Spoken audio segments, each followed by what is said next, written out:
Roco TV, con presencia en 15 regiones del país, presenta Diálogo Regional.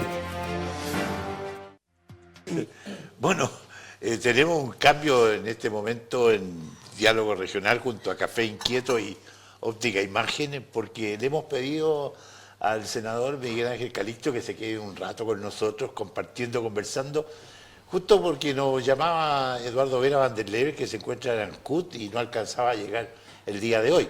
Así que le damos la bienvenida y también Nelson, que gusto saludarlo. ¿Cómo está usted, Nelson? Bien, bien, súper bien. ¿Está bien? Sí. ¿Cómo han estado los fríos estos días? No ha hecho tanto frío, No ha hecho yo creo que todo lo contrario, ha mejorado un poco el clima en relación a las semanas anteriores. ¿Y usted cómo está? Pues cuénteme. Bien, pues Rocco, gracias. Aquí estoy de galleta. ¿Ah? No, feliz de... La verdad es que no tenía programado este espacio, pero uno que es político. Estaba recién en el programa que es más territorial, más de la labor parlamentaria, pero un gusto aquí poder compartir este espacio con dos grandes políticos de nuestra región, Rocco y Nelson Maldonado. Teníamos hace pocos días atrás, dice, un político hoy es un profesional que percibe sensaciones sociales. ¿Son profesionales los políticos? ¿Que transforman esto en una verdadera profesión?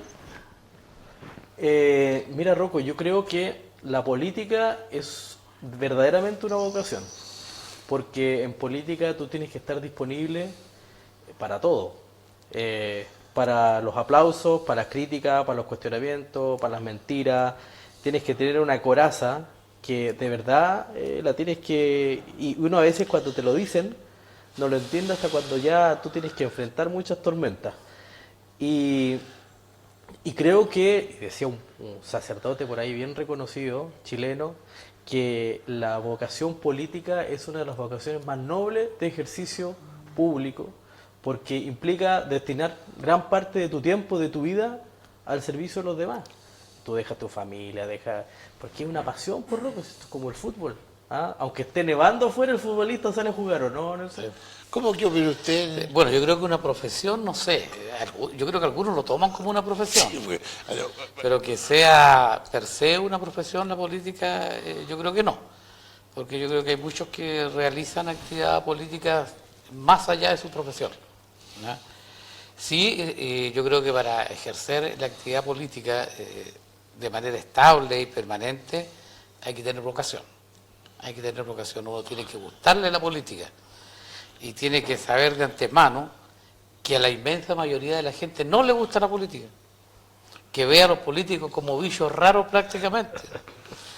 Imagínese usted que en Chile, de todos los que somos los chilenos, 20 millones, hay 15 millones que forman parte del padrón electoral y de esos 15 millones solamente 450.000 militan en partidos. O sea, es como un 3-4%. 3%. O sea, de manera que somos muy pocos, ya los políticos que tomamos esta cosa en serio y sabemos perfectamente que tenemos que enfrentarnos a muchas adversidades, sea que hagamos una política como militante de un partido, como dirigente u ocupando algún cargo de responsabilidad pública o popular. Y la política se desprestigia, entre otras cosas, por la actuación de un porcentaje importante de los políticos, ¿ya? Por ejemplo, yo escuchaba recién ahí a Miguel Ángel que estaba hablando de lo que fue la tramitación de esta ley miscelánea en la Cámara de Diputados. Y yo creo que fue una pérdida de tiempo. Una pérdida de tiempo porque es un proyecto, más allá de que yo estoy en desacuerdo con la mayor parte de ese proyecto y sobre todo con su esencia, es un enorme proyecto y se transformó en un circo. Yo creo que ahora ojalá empiece la discusión seria de ese... hay mucha gente que tiene la esperanza de que ahora empiece el debate serio en el Senado. Y no debiera ser así porque la Cámara de Diputados es tan importante como el Senado. Entonces ahí ocurren actuaciones que desprestigian a la política y la gente generaliza, ¿ya? A partir de la actuación de algunos políticos o políticas, la gente hace un juicio general de todos los políticos que es negativo. Es como la cosa de los migrantes, guardando las debidas proporciones. A propósito de que algunos migrantes incurren en acciones delictivas, ya que causan mucho impacto en nuestro país, la gente genera un juicio de todos los migrantes a partir de una parte. Y usted Eso lo es conoce así. muy bien, los migrantes han ayudado mucho también en el ámbito educacional, ¿no? Sin ninguna duda. Recién acababa de leer que en los últimos 32 años la natalidad en Chile ha bajado como un 40%. Y eso se refleja en la escuela y se hubiese reflejado mucho más si no hubiesen habido migrantes. Teníamos preparado, ¿y qué opina usted al final? ¿Cree Yo- que no es una profesión, no? No, no es una profesión. no Es una pasión. De hecho hay Sí, muchos, es una vocación y es Una una vocación. pasión. Y además hay de políticos de todas las profesiones. Yo me doy Claro. cuenta, por ejemplo, en el Congreso, cuando muchos dicen, oye, por plata, no sé qué, hay muchos médicos que son parlamentarios, Claro. que tú dices, oye, podrían estar ganando mucho más como médicos, pero están metidos en la política. Y ahí tú te das cuenta de que es una pasión que sobrepasa, digamos, la visión profesional que uno pueda tener y que haya optado en la vida. Teníamos preparado un par de preguntas para partir, pero nos pueden ayudar mucho ambos. Bueno, usted es parte del equipo acá y Miguel es parte de la casa. Justamente, ¿qué temas no deberían quedar afuera? No deberían quedar afuera en ambas cuentas públicas. Partamos por las regionales. ¿Qué temas no deberían quedar fuera en la cuenta pública del gobernador Santana y luego lo que viene el 1 de junio con nuestro presidente? Partamos por Santana. Bueno, mire, yo creo que el gobernador Santana tiene un desafío bien importante hacia el futuro. Yo creo que él ha hecho una gestión ordenada. Nosotros con Nelson, de hecho, fuimos colegas con Marcelo Así es. cuando era consejero regional. Fuimos consejeros regionales juntos a la misma época y después él fue alcalde, o sea, fue tomando una experiencia y yo creo que eso hace que en definitiva hoy día tengamos un gobernador que es ordenado, que es estructurado, que ha hecho una buena gestión y tiene un gran desafío, a mi juicio. El gran desafío tiene que ver con vencer la burocracia del Estado para mostrar obras, para mostrar resultados, que fue, yo diría, también el problema que tuvo la gobernadora anterior, Andrea Macías, porque hay que cumplir con una expectativa que tiene la gente. La gente quiere ver que sus gobernadores o sus autoridades le cumplan, no solamente con el discurso, sino que con algo concreto. Y lo que está pasando, Rocco, en la estructura pública, es que cada vez hay más burocracia.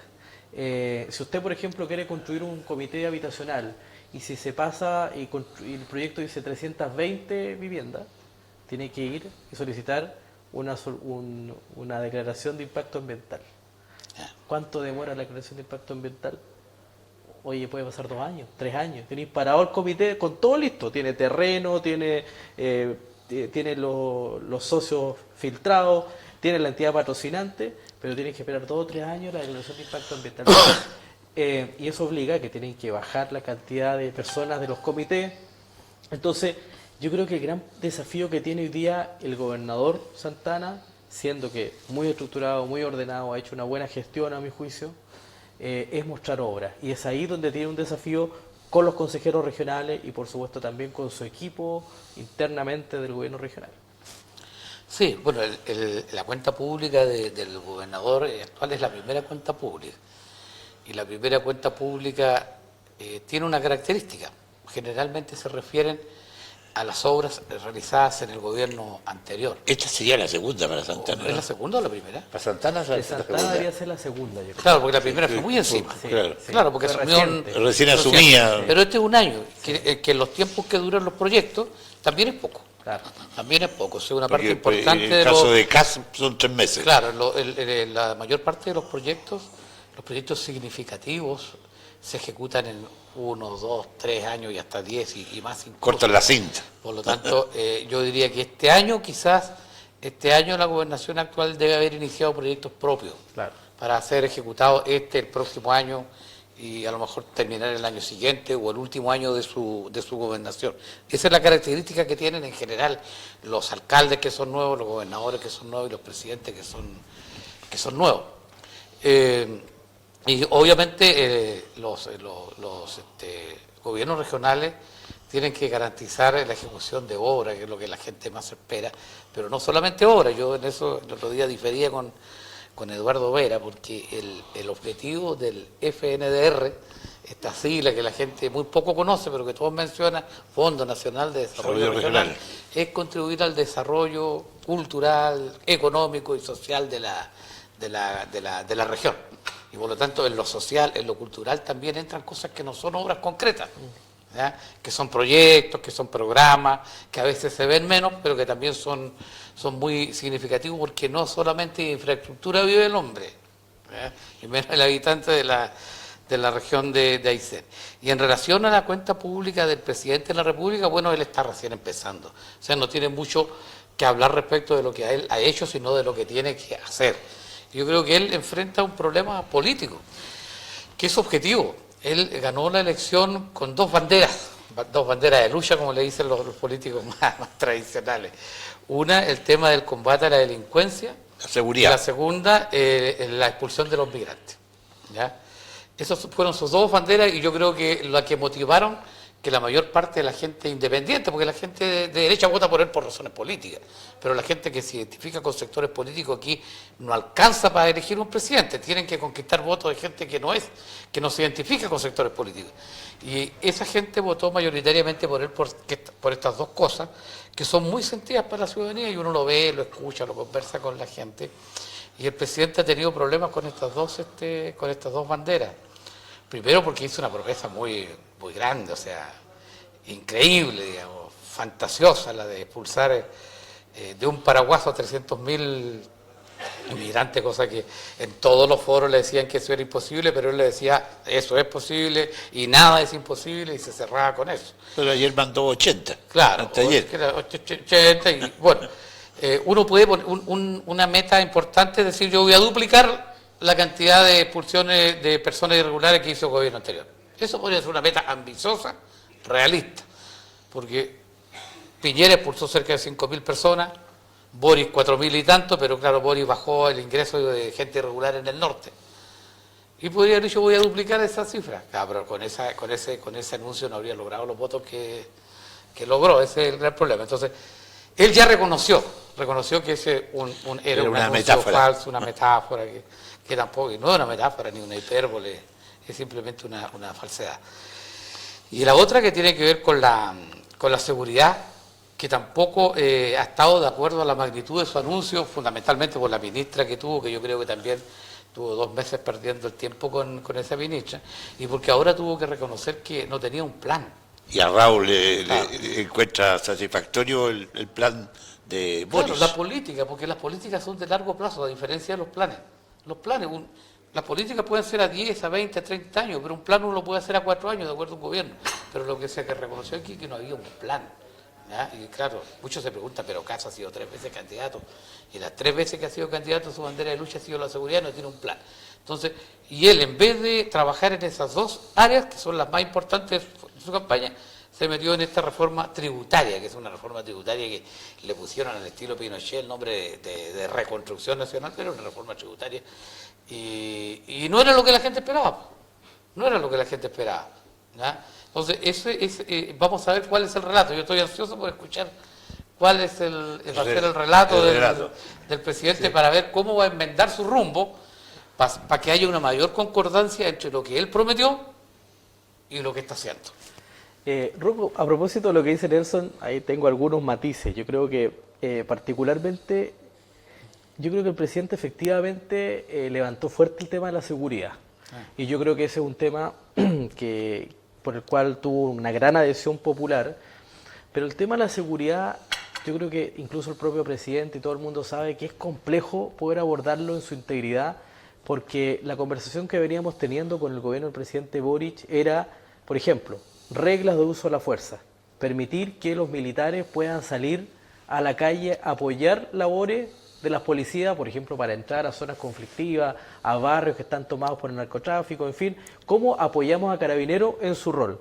Entonces ahí la propuesta del gobierno del presidente Boric, no de Kast, fue optar por la alternativa de los militares o las Fuerzas Armadas, ¿sí?, con ciertas reglas de uso de la fuerza. Y ese proyecto todavía está discutiéndose en el Senado. Pero lo frenó Kast. O sea, no. Hoy día Kast lo frena y dice, mire, lo que pasa es que hay un problema. que si nosotros no le damos atribuciones reales a las Fuerzas Armadas, No están preparados. No están preparados y, oye, al primer que, digamos, persona que mate un militar en servicio, ese militar va a ser investigado por el Ministerio Público Civil, y eso lo va a complicar y va a terminar detenido por haber matado por un homicidio a una persona. Es lo que pasaba con Carabineros. Entonces, claro, y ese es un problema real que plantea el gobierno y que nos tiene parados. En segundo lugar, hoy día ya hay un proyecto de ley de inteligencia que creo que se discutió en el Congreso y que va a ser una herramienta que el gobierno, yo creo que todavía evidentemente no la puede instrumentalizar o usar, operativizar, porque es reciente. Y yo creo que ya se están dando algunos indicios que va a permitir perseguir situaciones delictuales de bandas de narcotráfico, que son el gran problema que hay en el país, en la zona central y en el norte. Y por otro lado, estas leyes conversan también con infraestructura crítica, que tiene que ver con el resguardo de centrales hidroeléctricas, lugares que son de alta congestión, incluso el metro y otros lugares donde podrían estar Fuerzas Armadas controlando cierta seguridad, o barrios incluso. Y ahí hay una discusión que está bien avanzada y yo creo que va a ser lo que necesita el gobierno es instrumentos, y los instrumentos se los tiene que dar el Congreso. Entonces, claro, hoy día el gobierno está en una parada de, oye, activar todas las herramientas, está siendo operativo, tiene mucho más activada a la PDI, está mucho más activado a Carabineros, pero le faltan algunas herramientas que nosotros en el Parlamento tenemos que activar, y yo espero que en este anuncio de la cuenta pública el gobierno le ponga urgencia a algunas cosas que son herramientas en materia de seguridad. Y yo sí comparto que tuvo una ministra de Seguridad muy deficiente, y hay un tema, un gobierno en tan poco tiempo no lo podemos hoy día evaluar, o sea, un gobierno que lleva 50 días, 60 días. 75. Entonces, evidentemente es muy prematuro hoy día hacer un juicio en materia de seguridad. Sí creo que faltan herramientas, creo que va a marcar un hito el presidente con el nuevo ministro, porque creo que Arrau es un político. Primero habla de corrido, da certeza, garantiza seguridad, tiene detrás a un buen subsecretario, yo creo que... Y limpió también toda la gente que dejó la... Mira, yo soy aquella persona que me gusta mucho mirar noticias, no solamente las nacionales, sino que las internacionales. Me gusta mucho mirar noticias internacionales que hablan de Chile. ¿Ya? Y eso me permite formarme una opinión, yo creo, más objetiva. En el tema de seguridad, por ejemplo, obvio que es un tema complejo, pero eso lo sabía acá antes de que sea candidato. Si el tema es que no puede hacer anuncios que no son... Mire, Piñera, la consigna de Piñera cuando fue candidato es se les acabó la fiesta a los delincuentes. Obviamente que le puso color Piñera para combatir la delincuencia, pero los índices fueron más altos que los del gobierno que lo antecedió. Bori, por ejemplo... Bueno, igual tuvo que enfrentar un estallido social. Sí. Y Bori, eso por subió ejemplo, los indicadores. la prioridad de Bori no era la seguridad. No era la seguridad. Yo no tengo problema de decirlo porque soy una persona de centro izquierda y por lo tanto me vinculo con personas, con partidos que son de más a la izquierda. Y ellos siempre subvaloraron el tema de la seguridad. Siempre lo subvaloraron. ¿Ya? Lo explicaban sociológicamente, pero les costaba encontrar herramientas para combatir la delincuencia. ¿Ya? Y Boric llegó en esa condición. El programa de Boric no tenía una línea principal que dijera voy a combatir la delincuencia. No era un eje principal en su campaña. Lo mismo que el tema de la economía en el ámbito macroeconómico. Sin embargo, Boric, y la gente lo decía, cambió absolutamente. La gente decía se dio vuelta la chaqueta. ¿Ya? Se dio una voltereta. Para mí esas no son volteretas, son evoluciones. Porque las personas así como pueden involucionar, Ahora, pueden evolucionar. Pero, ¿tú crees que sí, gobernó el presidente Boric? Sí, pero yo quiero llegar a eso. Boric, a pesar de que no estaba en su promesa, hizo una cantidad de políticas, de leyes y de acciones en el ámbito de la seguridad que fue valorada incluso por los altos mandos de Carabineros. Los altos mandos de Carabineros, yo he leído muchas entrevistas donde ellos, incluso un general de Carabineros llegó a decir que nunca antes habían tenido el apoyo que tuvieron con Boric en materia de implementación. Todo lo que se hizo en la zona norte del país, donde se usaron militares a cumplir una posición, pero sobre todo se entregó herramientas de inteligencia. Acá en la zona de la Araucanía, lo mismo. lo mismo. También se pusieron muchos recursos allí, pero obviamente con la complejidad que eso significa. Porque hay mucha gente, yo converso con mucha gente, no sé, hay que sacar a los militares a la calle, que maten todos estos hueones, así, disculpe la palabra, así se habla en chileno, ¿ya? Pero no es tan simple. No, pues No es tan simple. no es tan simple, porque mire, Ecuador hizo eso, tomó esa decisión. Ahí hay un presidente que también es de extrema derecha, que le gusta hacer todo lo que hace Donald Trump, y sacó a los militares a la calle, puso estado de sitio, y hoy día Ecuador es uno de los países con los índices más altos de delincuencia del continente. ¿Por qué? Porque si tú colocas a los militares en la calle y colocas más fuerza, por ese solo hecho los delincuentes no dejan de ser delincuentes, Oye, sino que todo lo contrario, implementan estrategias Sí. para enfrentar a los militares, mayor poder de fuego y hay mayor violencia. Entonces en Chile eso hay que hacerlo. Yo creo que las decisiones hay que tomarlas, todas las que sean necesarias, pero también cuidando, y en esos Chiles más responsables que muchos otros países, independientemente de quién esté el gobierno. Mira, yo una sola precisión, o sea, desde mi visión, yo creo que el presidente Boric, y él gobernó los primeros 2 años, conforme a su visión, pero después la vieja guardia de la exconcertación, voy a decir, o una parte, o de la nueva mayoría, fue la que finalmente lideró y gobernó, lideró el gobierno. Pero independientemente de eso, se hizo lo que se hizo. Esto estuvo bien, y yo creo que por eso finalmente se tomaron decisiones. Yo era diputado, nosotros conversamos con Elizalde. Yo creo que en la sombra el presidente de la República fue Elizalde, quien gobernó el país junto con Carolina Toá y Marcel, y era el equipo que gobernó Chile durante los últimos 2 años, y se tomaron decisiones aún a crítica, digamos. De hecho el gobierno no quería, por ejemplo, aprobar la regla de uso de la fuerza, nunca lo quiso, pero finalmente con el diálogo en el Parlamento se llegó a un cierto acuerdo, y hoy día yo comparto contigo, es inviable sacar militares, así como decir, oye, saquemos militares a apoyar a Carabineros. Yo creo que eso hoy día no es viable, y el gobierno del presidente Kast lo sabe, pero sí es viable la infraestructura crítica. No, eso sí, en ese tipo de cosas, pero lo que yo voy, cuando hablo del gobierno de Boric, hablo de su gobierno, incluyo al socialismo democrático que estuvo dentro, porque eso también se está dando hoy día con el gobierno de Kast, y tiene 2 almas también, ¿ya? Un alma muy extremista, muy de extrema derecha, los republicanos, los libertarios, no sé cómo se llaman, que igual están en el gobierno desde afuera, y tiene la otra alma, y ahí hay una tensión seguramente entre ellos, como la hubo en el gobierno de Boric entre un sector y otro, pero finalmente lo que se impuso fue eso, y eso para bien del país. Pero ahora, en definitiva, el problema de la seguridad es un problema complejo. La gente tiene la tendencia a simplificar lo complejo para explicarlo mejor, o para entenderlo mejor, pero no tiene nada de simple el tema de la seguridad, porque hay muchas variables que influyen.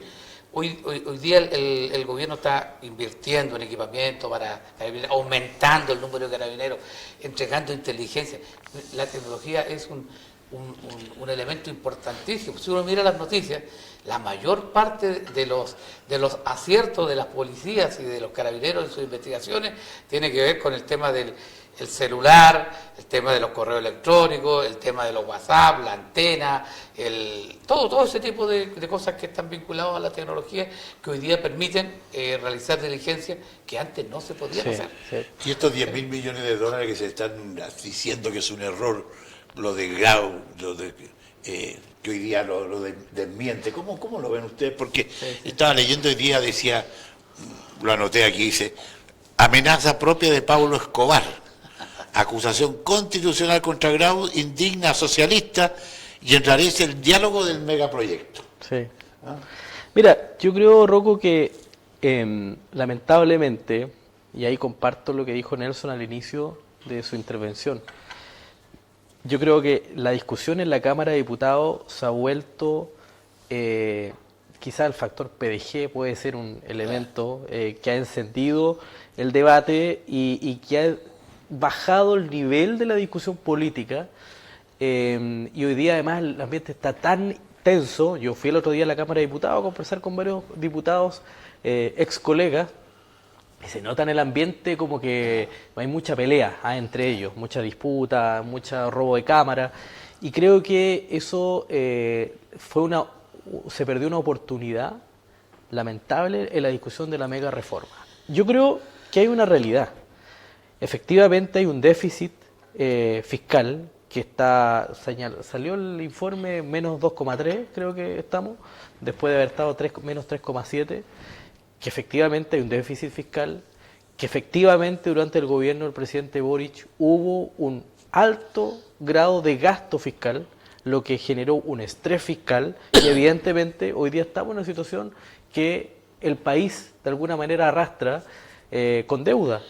¿Piensa usted, Rocco, que también esto es generado producto de lo que ocurrió durante el estallido social y todos los gastos ocurrió durante el gobierno del presidente Piñera, todo lo relacionado con la pandemia, que ahí el último informe que conocimos, el presidente Piñera tuvo que tomar fondos soberanos del Estado para poder costear lo que ocurrió durante la pandemia? Entonces, efectivamente esto es como una casa, ¿ya? El país entró a una serie de gastos, después de haber sido un país que creció, que iba para arriba, entró a gastar, y yo por eso creo que la propuesta que hace hoy día el gobierno no es una mala propuesta, porque lo que busca el gobierno del presidente Kast es generar un shock económico, decir, oye, mira, tomemos algunas recetas que aplicó la Concertación al inicio después de la dictadura. Oye, o gobierno militar, dependiendo del interés, para no afectar, digamos. Yo no me ofendo en todo caso. No, yo sé parece que el tú nombre no, correcto. por alguien que no esté mirando. Pero lo que ocurrió es que la Concertación, por ejemplo, tomó decisiones referidas a la invariabilidad tributaria. Sí. Es decir, ¿tú cómo garantizas que hoy día grandes empresarios inviertan en Chile? Tienes que darles reglas claras respecto de inversiones. Usted dice, mire, durante tantos años yo le voy a garantizar que si usted invierte tanto, yo le voy a cobrar esta tasa de impuestos. Porque hoy día ocurre que muchos empresarios extranjeros y nacionales quieren invertir y dicen, pucha, pero si gana tal color político, capaz que en 4 años me haga una reforma tributaria y me cambie las reglas del juego. Entonces, por eso es que hoy día en el Senado, yo hablaba ayer con el senador Araya, hablé con el senador Celis, que son del PPD, hemos estado todos como telefoneándonos para decir, mira, oye, esta reforma no solamente va a afectar el gobierno o va a repercutir durante el gobierno del presidente Kast. Esta reforma, si se aprueba, porque hoy día están los votos para aprobarla, al menos en general. Aunque sea por un voto. Aunque sea por un voto, están. Yo creo que va a ser por más de un voto, porque el socialismo democrático hoy día tiene apertura a que si hay ciertos cambios, en algunos puntos, se abriría a conversar, y creo que eso es positivo, porque hay una lógica, Rocco. Acá esta reforma va a impactar 4 gobiernos. Y si queremos que sea duradera, o sea, si yo, gobierno, mira, yo quiero que la reforma del presidente Kast sea duradera en el tiempo, necesito aprobarla con la mayor transversalidad posible. Ese es el tono hoy día en el Senado. Pero que no, espero no acusan a Montes, pero sí acusan a Kraus. Claro, pero eso es que eso es la Cámara de Diputados. Si usted me pregunta a mí, yo soy contrario a la acusación constitucional a Kraus, porque no tiene sustento. Primero sobre el tema de que está discutiendo hoy día, yo le digo a varios expertos, digamos. Yo insisto, cuando yo no sé algo, leo a expertos. Y trato de leer expertos que no solamente piensen como yo, porque si no, no tendría ningún brillo. ¿Ya? Y los expertos coinciden en que no hay ningún error, ni mucho menos un delito como han insinuado los partidos más de extrema derecha, sino que lo que hay es una proyección distinta. no tienen errores de cálculo. Porque se hacen proyecciones a 4 años y hay proyecciones distintas porque se basan en supuestos distintos. ¿Ya? La proyección que hace el ministro Quirós se basa principalmente en una variable, que es el crecimiento de la deuda en relación al PIB. Pero la proyección que hizo el gobierno de Boris, que la hizo obviamente mucho antes que esto, por 4 años, se basa en esa variable naturalmente, pero también incluye otras variables, como la inflación, el déficit, 4 o 5 variables, y eso hace que la proyección sea diferente. Pero es una proyección a 4 años y es una proyección que le corresponde hacer a todos los gobiernos. Ahora, lo que le corresponde al gobierno actual es gobernar. Eso es lo primero. Lo segundo, sobre el tema de la reforma tributaria. Mire, hay muchas, la reforma miscelánea, como le llaman, tiene como 40 proyectos y uno podía ir uno por uno. Sí.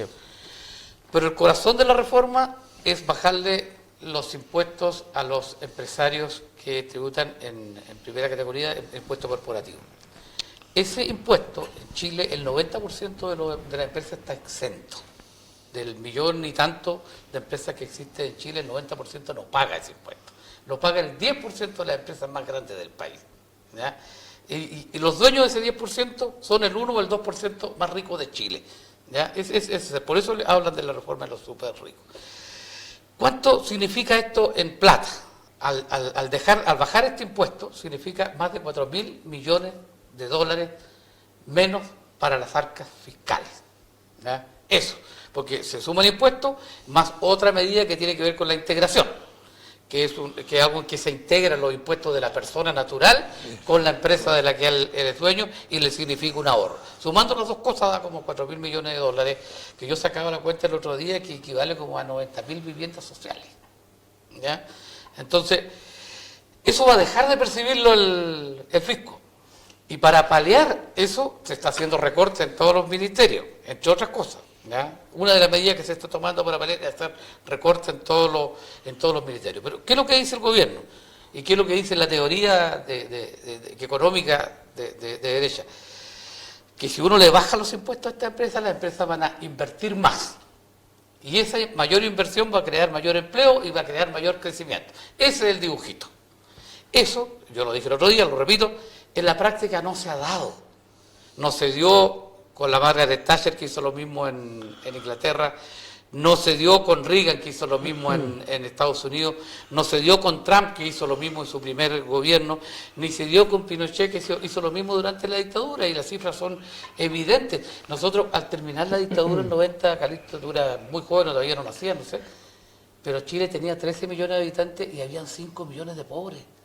Ese fue el resultado de la reforma, o sea, más del 40%, hoy día hay un 6%. Entonces, ese es el corazón de la reforma, y no hay el otro día incluso mi compañero Manucheri le preguntó al ministro, oiga, ¿usted garantiza, ministro, al ministro Quiró, me imagino que tú viste ese video, leíste la noticia, ¿usted garantiza que va a tener mayor empleo con esta reforma? No se lo puedo garantizar. Le preguntó otra cosa, no se lo puedo garantizar, no puedo garantizar nada porque son todos supuestos. Porque la economía no es una ciencia exacta, son puro apuestas. Entonces, lo que hay que ver es eso. Todas las otras se pueden analizar. La reforma, las contribuciones son un 13% más para el Fondo Común Municipal. Esta es una de las regiones más dependientes del Fondo Común Municipal en relación a sus ingresos propios. Tortel y O'Higgins dependen en un 93 y en un 95% del Fondo Común Municipal en relación a sus ingresos propios.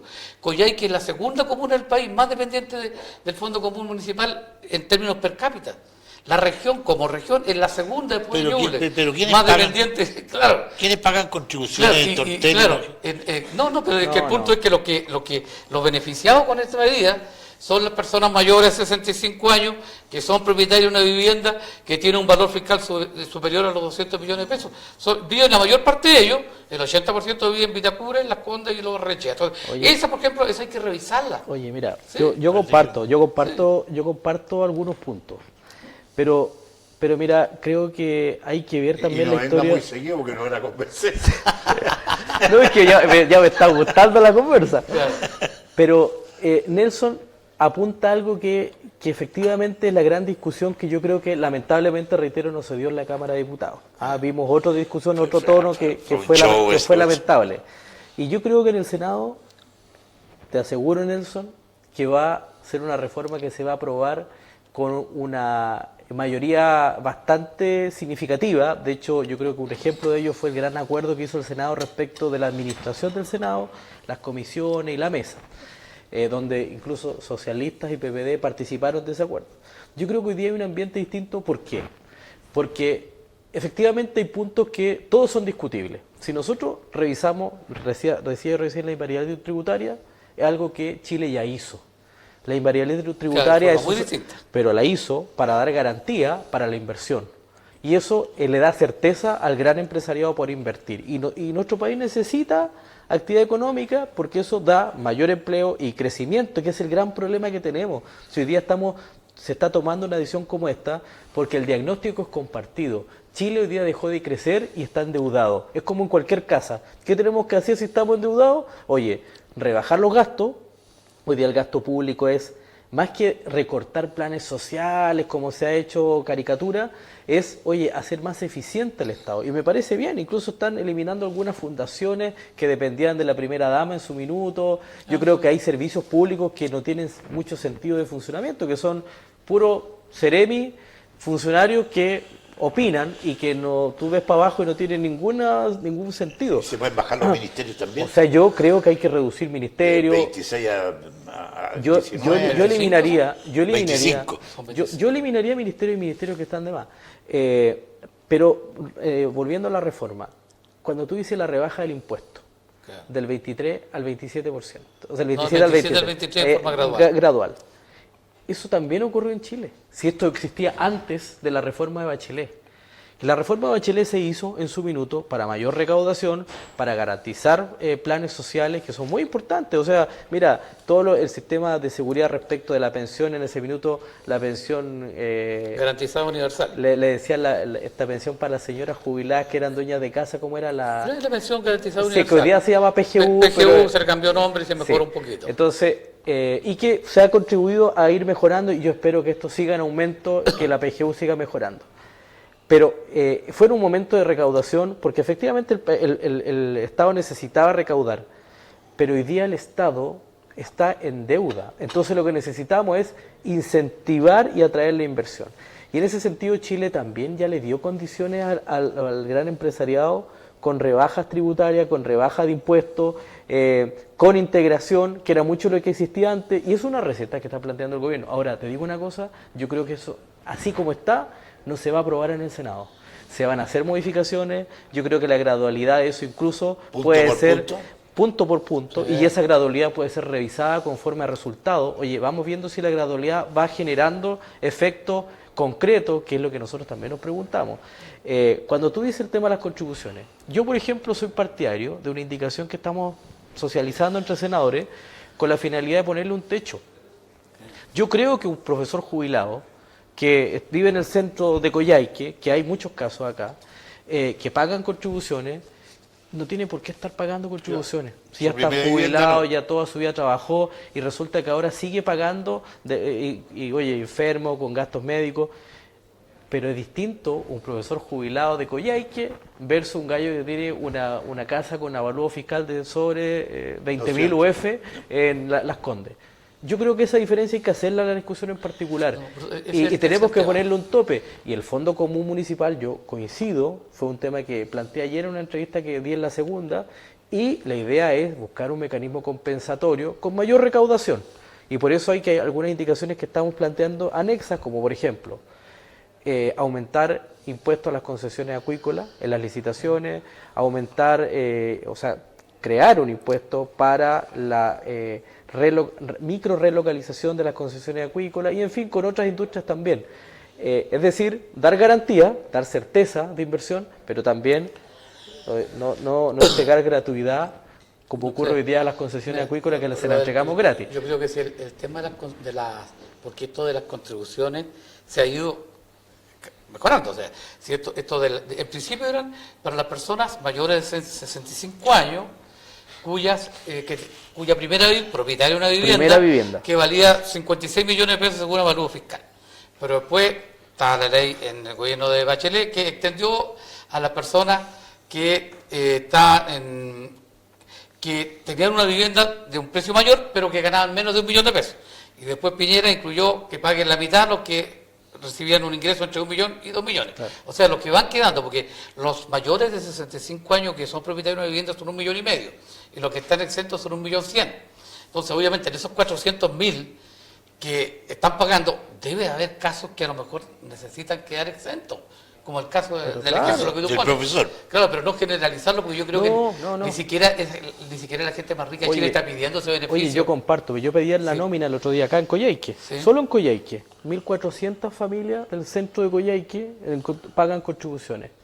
Entonces, yo decía, oye, en Coyhaique, ¿Sobre 65 años? sí, jubilado, yo decía, aquí yo no veo ningún rico Claro. en Coyhaique, de esos 1.400, yo creo que esas personas tienen que quedar exentas de pago. Claro, pero Menos eso es lo primero. Menos Pero- entonces digo, sí. ellos. Claro, es que Pero no, lo que pasa es que ellos no yo- pagan contribuciones, lo que pasa es que el Fondo Común Municipal de alguna manera se alimenta de las Claro. contribuciones, Claro, una claro. parte, Lo que pasa es que y eso parte de entra esa plata se va a Tortel. por Eso ejemplo. entra ya. en los ingresos fijos, Claro. y como entran el permiso de circulación, Claro. una serie de cosas más. Pero mira, volviendo al tema del déficit fiscal en Chile, que este gobierno insiste en achacarse a Boric, pero que viene mucho antes, viene de mucho antes, pero el gobierno de Boric bajó a la mitad el déficit fiscal que recibió de Piñera.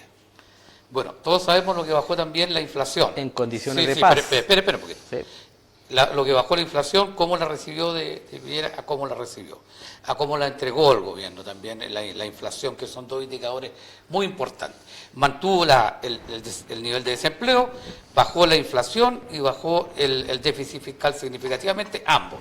Muchos dicen, claro, lo que pasa es que a Piñera le tocó vivir el tema del estallido social y sobre todo el tema de la pandemia, que lo obligó a endeudarse, sí, pero ahí también hay mucha responsabilidad del Parlamento, ¿ya?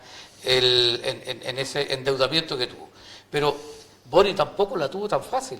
Si las deudas de la pandemia, por ejemplo, no se pagaron todas durante el gobierno de Piñera. Muchos de esos pagos a los proveedores, sobre todo de salud, tuvieron que pagarse durante el gobierno de Boric, y en el gobierno de Boric además tuvo que enfrentar el tema de la guerra de Ucrania con Rusia, que subió el precio del petróleo mucho más que lo que se subió ahora, el precio del barril, pero la reacción fue distinta. O sea, el gobierno de Boric inyectó recursos en el MECO en una gran cantidad para que el costo no fuera a los bolsillos de los chilenos. También tuvo que hacerse cargo del subsidio eléctrico. Acuérdate que el subsidio eléctrico que se quedó debiendo. Se congeló. Claro, tuvo que cerrar los ojos Estalló y pagar, y eso le costó también plata al fisco, porque tuvo que entregar el subsidio a la gente que todavía No, yo creo todavía que lo está recibiendo. Entonces, comparto plenamente y que el presidente Boric, de verdad, porque yo lo conocí como diputado, tuvo una transformación total como pero presidente. llego a eso. En Segundo, buena- en deuda buena pública, cosa, en buen deuda momento. pública, que es un tema muy importante. Chile, con la deuda que tiene, es el país con menos deuda del continente, ¿ya?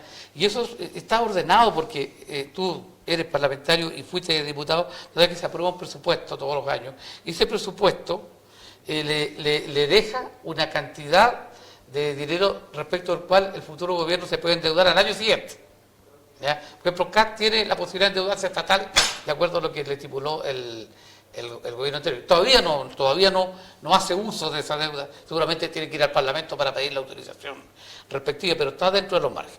Ahora, obviamente que Chile tiene que recuperar los índices que corresponden, Sí. pero y todas esas reformas que se hicieron, que tú dices que durante los gobiernos de la Concertación, pero también se hicieron respecto de situaciones, el terremoto, por ejemplo, en Chile, ese tipo de cosas. Y ese es un tema de la invariabilidad tributaria, porque si tú amarras a 25 años la invariabilidad tributaria, y como dice la viejita, ni Dios lo quiera, tenemos un terremoto, una cosa de ese tipo, una catástrofe natural que obliga al gobierno a obtener recursos extraordinarios vía los impuestos, los grandes empresarios van a decir, mire, no, porque nosotros no nos pueden cambiar los impuestos porque hay una ley de invariabilidad. Entonces, esas cosas tienen que mejorarse sustantivamente Mira, en el proyecto. Sí, pero mira, yo creo que hay que corregir, efectivamente, pero no matar el objetivo, porque finalmente durante los gobiernos de la Concertación, imagínate, te voy a poner en el caso, que no hubiésemos tenido concesiones concesiones de carretera en Chile. Hoy día, gracias a las concesiones de carretera, Chile está pavimentado desde Arica hasta... Y al Lago lo criticaron mucho por eso. Al Lago lo criticaron mucho.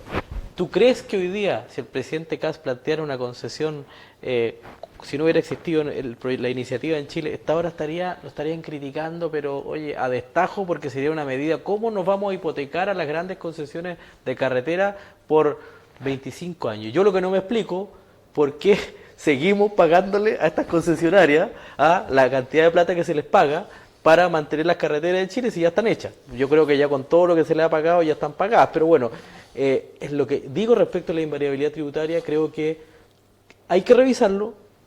Yo creo que en el Senado se está dando esa discusión y la gradualidad respecto de los años, a propósito también de la gradualidad de la rebaja de impuestos, tiene que tener algún grado de medición, porque si efectivamente no genera impacto, no se logra el objetivo previsto respecto a que si tú rebajas los impuestos, das invariabilidad, das garantía para la inversión, y no genera lo que buscamos, crecimiento económico, rebajar la deuda, mayor actividad, empleo, evidentemente hay que corregirla. Pero creo que es una apuesta bien importante que hace el gobierno. En el Congreso el otro día expuso... Y con esto termino, sí. mira, porque en definitiva la receta de los últimos gobiernos, incluyendo Piñera y Boric, y también Bachelet, no funcionaron, porque tienen este nivel de déficit y endeudamiento. Entonces hoy día lo que se está planteando una receta que es distinta, que es cuestionable, que hay que revisarla. Yo te digo honestamente, yo lo dije en la prensa también, yo no estoy disponible a aprobar a sobre cerrado, porque la responsabilidad que recae en uno mañana cuando la cuestión no funcione es alta, sobre todo si es a 25 años la invariabilidad tributaria, ¿te fijas? Sí, lo que yo te diga, se me fue la onda, pero con respecto al tema del impuesto. Tienes que haber escuchado en el Congreso el otro día la exposición que hizo el Consejo Fiscal Autónomo, ¿Sí? que es muy similar en los resultados a un estudio que hizo la Comisión Massad, que no recuerdo qué gobierno de la Concertación le pidió a esa comisión con economistas de todos los sectores políticos que hiciera. Le dijeron que cuál era el impacto de este tipo de impuestos. Tanto la Comisión Massad como esta, que no son personas de izquierda, no del Consejo Fiscal Autónomo no son personas de izquierda, ni siquiera de centro izquierda. Muy simple. Lo que pueda invertir con esta reforma tributaria el gobierno de aquí al 2030, ¿ya? Lo que puede invertir, la ganancia va a ser inferior a lo que está perdiendo por la rebaja de los impuestos. ¿Ya? Lo digo textualmente. Dijo, puede ocurrir, todo en posibilidad, si no hubiese ninguna normalidad, catástrofe en el camino, pandemia, que en el 2050 haya una equivalencia entre lo que va a recuperar el gobierno a través de nuevas inversiones y lo que va a dejar de percibir por la rebaja de los impuestos. Y eso lo dicen economistas. Pero expertos. mira, el mismo Consejo Fiscal Autónomo dijo algo que es bien importante, que Chile está en una situación de déficit fiscal. Sí. El Consejo habló de estrés fiscal, es decir, hoy día mantener la política pública como la que tenemos no resulta. A lo mejor la propuesta que está haciendo el presidente Kast respecto a la reforma, y por eso digo, yo creo que la Cámara de Diputados se perdió la oportunidad de mejorarla técnicamente, porque yo aquí te digo, yo de todos los temas que hemos conversado los he estudiado en las últimas semanas, pero todavía no termino de estudiar. O sea, es tanta la responsabilidad que nos recae, y eso lo entendemos todos los senadores, que yo estoy convencido de que lo que va a salir del Senado va a ser un proyecto, una reforma lo más transversal posible. Ese es mi objetivo, espero que así sea, donde la decisión que tomemos se tome con la mayor transversalidad necesaria, porque el impacto de esta reforma va a repercutir en este gobierno, pero sobre todo en los futuros gobiernos que vengan. Una de las conclusiones del Consejo Fiscal Autónomo es que esta reforma no consigue ese objetivo. Y lo dice textualmente. Y yo te lo he escuchado a la Andrea Repeto, que no es de izquierda, es la directora de la Escuela de Negocios de la Universidad Católica, que no es una universidad de la izquierda. Se lo he escuchado a Andrés de Sormó, que fue presidente del Banco Central, presidente del Consejo Fiscal Autónomo, que es cercano a RN. Se lo he escuchado de Gregorio, que tampoco es una persona de izquierda. Entonces, ellos dicen, el objetivo está bien, crecer, porque Chile necesita crecer más, no es que no esté creciendo. No es que no esté creciendo, está creciendo a un rango inferior al que crecía antes. Chile se había proyectado ser un país desarrollado. Claro, pero está creciendo, y después de una pandemia que fue en todos los lugares del mundo, la pandemia provocó problemas mucho mayores que lo que ha provocado en Chile. Son muy pocos los países sudamericanos que después de la pandemia están creciendo.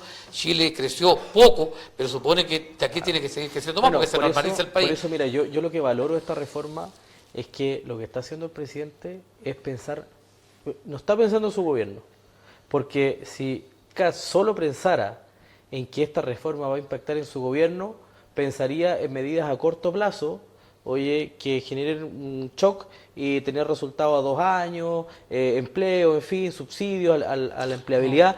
Pero yo creo que esto, de verdad, esto es un golpe bien importante a la actividad económica en beneficio. Mira, por ejemplo, el crédito tributario laboral. Yo creo que es un gasto de 1.400 millones de dólares. Sí. Es un impacto al PIB. Y no todos están de acuerdo tampoco. No, pero si tú hablas con un pyme o un microempresario, aquí cualquiera, Rocco, que paga empleados, en fin, tú te das cuenta que ellos dicen, mire, pucha, con las 40 horas, la reforma previsional, en fin, todo el aumento del sueldo mínimo, que son medidas positivas. Yo mismo aprobé muchos de esos proyectos. Pero eso no es, no es lo esencial de la reforma. Pero son elementos de Sí, la sí, reforma. sí, no es lo y que esencial. tú dices, oye, estos pequeños empresarios están ahí, y muchos van para abajo, no van para arriba, porque entre pagar sueldo, cotizaciones, cuestiones de... en fin, Pero no es lo esencial de la reforma. pero es un Miguel Ángel. elemento fundamental. Sí, Entonces, sí. lo que estamos buscando, por ejemplo, es que este crédito tributario laboral, que es bueno, sea compatible, por ejemplo, con el 889, acá. Son Sí, aquí modificaciones... aquí el tema esencial que es el permitan. tema de la rebaja de impuestos, porque es una mirada ideológica, cambia el modelo Sí. económico, volvemos prácticamente a la dictadura, y ese es el No, que hay que Nelson, revisar. Nelson, yo te aseguro que el socialismo democrático, esa rebaja de los impuestos de primera categoría para el 10% de las empresas más grandes de Chile, cuyos propietarios son el 2% Pero más sí. rico de Chile, el socialismo Pero- democrático no lo va a sí, aprobar. Eso se puede discutir. Sí, Eso es una parte, un detalle de la reforma, pero... No, es lo esencial. Pero ¿sabes qué? Pero eso era lo que había durante los gobiernos de la concertación. Sí, eso era Estimado antes de Miguel Ángel, Bachelet. estimado Miguel Ángel y Nelson, nos pasamos varios minutos. Qué grato haberlo tenido acá. Muchas Usted gracias, dijo, Rocco. Vamos a hacer un ratito. Dijo. Yo dije 10 minutos, 15 minutos aquí. Bueno, ha sido muy grato. gracias. ¿Qué opina usted? No, Que usted ha grato, sido porque también- he estado conversando con usted, así, Claro. no es por el que sea usted, No, no, pero no, la idea de pero- nuestro programa es que uno tenga alguna contraparte. Esa es la contraparte. Queda totalmente invitado en cualquier momento para poder... Muchas gracias, dialogar Rocco. con Oiga, nosotros. entretenido el programa, agradecer la invitación y, por supuesto, un honor compartir con dos grandes políticos regionales, Rocco y Nelson, porque además los valoro mucho por su trayectoria. Es un honor compartir este espacio de debate. Así que muchas Gracias, igual, un honor haber participado de esta conversación. Muchas gracias. Y nosotros nos despedimos. Le agradecemos, por supuesto, estos 25 años a Óptica Imagen y a Café Inquieto. Y agradecer a Nelson, que nos encontramos todos los días miércoles. Hoy día Eduardo Vera no estuvo, pero nada es casual. Estuvo Miguel Ángel Calixto. En un galleta. momento muy, muy grato tenerlo y quiero también compartir nuestros saludos a su familia, a su señora madre, a sus hijos y a su gente. Gracias, Rocco. Y tenga éxito también y no vuelva muy seguido por acá porque seguro que Me quedo le van el a programa, ca- me le van quedo a el cambiar el programa. voto. Nos despedimos hasta otra oportunidad. Gracias.